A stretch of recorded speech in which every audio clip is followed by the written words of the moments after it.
नमस्कार मंडळी. चला तर मग आजच्या या अत्यंत सखोल आणि डेटा आधारित विश्लेषणाला लगेचच सुरुवात करूया. आपण आज स्पर्धा परीक्षांच्या दृष्टीने अत्यंत कळीचा असणारा मुद्दा पाहणार आहोत. तो म्हणजे भारत सरकार कायदा 1935 आणि भारतीय स्वातंत्र्य कायदा 1947. या दोन ऐतिहासिक कायद्यांमधली तथ्ये आणि नियम आपण आज अशा पद्धतीने डिकोड करणार आहोत की ते तुमच्या कायमस्वरूपी लक्षात राहतील.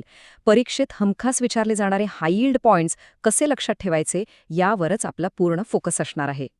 आजचा आपला अजेंडा अगदी स्पष्ट आणि एका अभ्यासक्रमासारखाच आहे.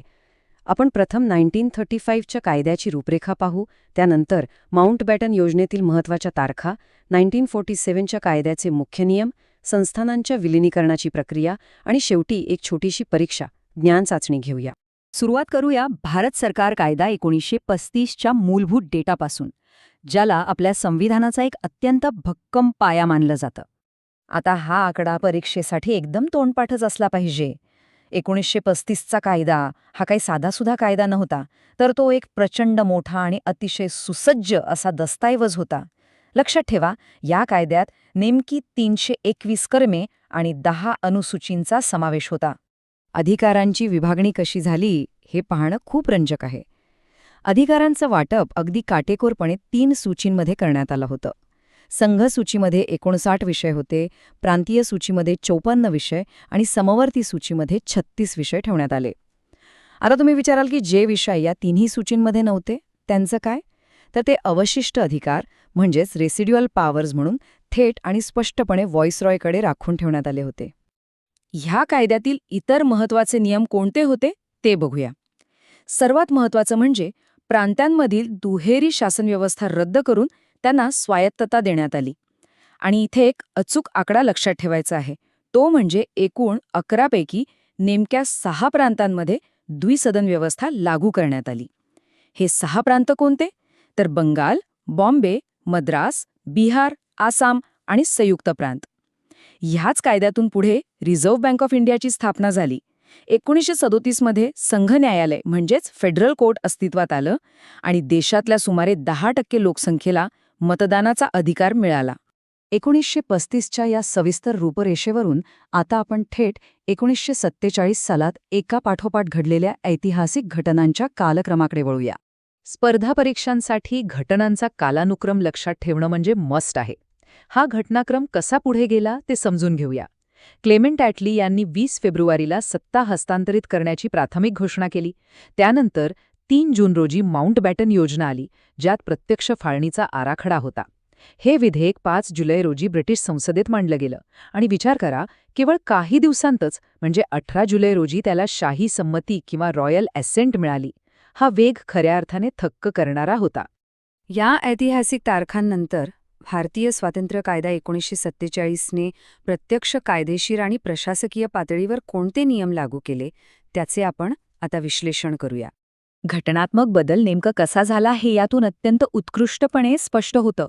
1947 पूर्वी ज्याच्याकडे सर्व सूत्रे होती ते व्हॉइसरॉय हे पद आणि ब्रिटिश राजाला असलेली भारताचा सम्राट ही मोठी पदवी कायमची रद्द करण्यात आली.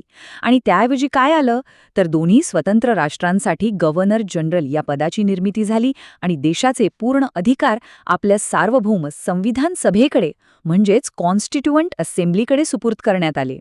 या कायद्यानुसार 15 ऑगस्ट 1947 रोजी भारत आणि पाकिस्तान या 2 स्वतंत्र आणि सार्वभौम राष्ट्रांची निर्मिती झाली, ज्यामुळे ब्रिटिश राजवटीचा पूर्ण अंत झाला. पण इथे एक अत्यंत महत्त्वाचा तांत्रिक मुद्दा आहे. जोपर्यंत देशाची नवीन राज्यघटना तयार होत नाही तोपर्यंत देशाचा कारभार कसा चालणार? तर तो भारत सरकार कायदा 1935च्याच आधारे चालवला जाईल असा स्पष्ट नियम यात होता. आणि याच दरम्यान सर सिरिल रॅडक्लिफ यांच्या आयोगाने दोन्ही देशांच्या नवीन सीमा निश्चित केल्या. चला आता पुढे वळूया आणि पाहूया की हे सगळे नियम संस्थानांच्या विलिनीकरणाच्या प्रक्रियेत प्रत्यक्ष कसे लागू झाले. तत्कालीन भारताचा जवळपास 48% भूभाग या संस्थानांनी व्यापला होता. भारताच्या एकीकरणाचं शिवधनुष्य सरदार वल्लभभाई पटेल आणि व्ही.पी. मेनन यांनी कसं पेललं हे आपण जाणतोच. 500हून अधिक संस्थाने अत्यंत कुशलतेने भारतीय संघराज्यात विलीन केली गेली. पण ही 3 मोठी संस्थाने मात्र अपवाद ठरली. यांच्या विलिनीकरणासाठी काही अत्यंत विशिष्ट पद्धतींचा अवलंब करावा लागला आणि हेच मुद्दे परीक्षेसाठी सर्वात जास्त महत्त्वाचे आहेत. अर्थात या तिघांशिवाय आणखीही काही संस्थाने होती ज्यांनी सुरुवातीला चांगलाच विरोध केला होता. उदाहरणार्थ ट्रावणकोर. त्यांना त्यांच्या मोनाझाईट खनिजामुळे स्वतंत्र राहायचं होतं. जोधपूरचं प्रकरण तर वेगळंच होतं. सीमेला लागून असलेल्या पाकिस्तानात जाण्यासाठी मोहम्मद अली जिना यांनी त्यांना कोळ्या कागदावर स्वाक्षरी करून अनेक प्रलोभने दिली होती. तिकडे भोपाळमध्ये बहुसंख्य हिंदू लोकसंख्येवर मुस्लिम नवाबाची सत्ता होती. पण मुत्सद्देगिरी आणि प्रिव्ही पर्सच्या आश्वासनामुळे 15 ऑगस्टच्या मुदतीपूर्वीच या सर्वांना भारतात सामील करण्यात यश आलं. आता येऊया हैदराबादच्या डेटाकडे. हे भारतातील सर्वात मोठं आणि श्रीमंत संस्थान होतं. इथे बहुसंख्य हिंदू लोकसंख्येवर निजाम मीर उस्मान अली यांचं राज्य होतं. जेव्हा रजाकारांनी मोठ्या प्रमाणावर हिंसाचार सुरू केला तेव्हा भारताला कठोर पाऊल उचलावे लागले. इथे परीक्षेसाठी सगळ्यात महत्त्वाचा मुद्दा म्हणजे प्रत्यक्ष लष्करी कार्यवाहीची तारीख. 13 सप्टेंबर 1948 रोजी ऑपरेशन पोलो अंतर्गत भारतीय लष्कराने धडक कारवाई केली आणि हे संस्थान अखेर भारतात विलीन झाले. गुजरातच्या किनाऱ्यावरील जुनागडचा किस्सा थोडा वेगळा आहे. इथे 80% जास्त लोकसंख्या हिंदू होती, पण नवाब महाबत खानजी तिसरा याने पाकिस्तानात सामील होण्याचा निर्णय घेतला. यावर भारताने काय केलं?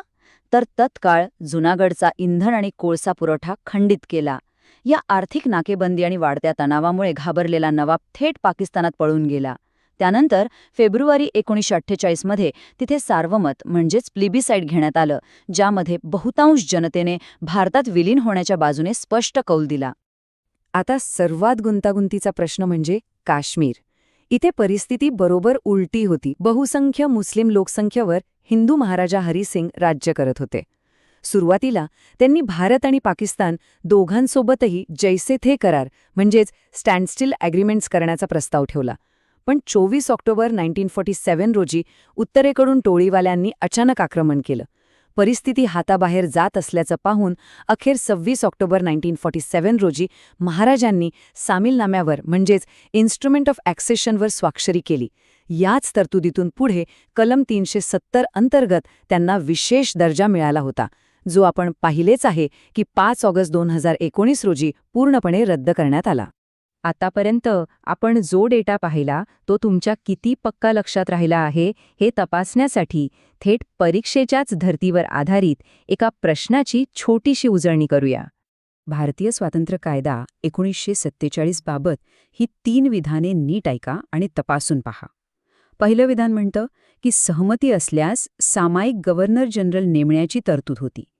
दुसरं विधान म्हणतं की संस्थानांना स्वातंत्र्य दिले होते आणि तिसरं विधान म्हणतं की संविधान सभेला अधिकार दिले होते. आपण आज पाहिलेल्या तथ्यानुसार यापैकी कोणती विधाने बरोबर आहेत याचा विचार करा. जर तुम्ही या 3ही विधानांचं काळजीपूर्वक विश्लेषण केलं असेल तर तुमच्या लक्षात येईल की 3ही विधाने पूर्णपणे बरोबर आहेत. या कायद्याने खरोखरच भारत आणि पाकिस्तान या दोन्ही देशांनी सहमती दर्शवली तर एक सामायिक गव्हर्नर जनरल नेमण्याची मुभा दिली होती. तसेच संस्थानांना भारत किंवा पाकिस्तानात सामील होण्याचं किंवा स्वतंत्र राहण्याचं स्वातंत्र्य दिलं होतं आणि दोन्ही देशांच्या संविधान सभांना स्वतःसाठी कायदे बनवण्याचे पूर्ण आणि सार्वभौम अधिकार बहाल केले होते.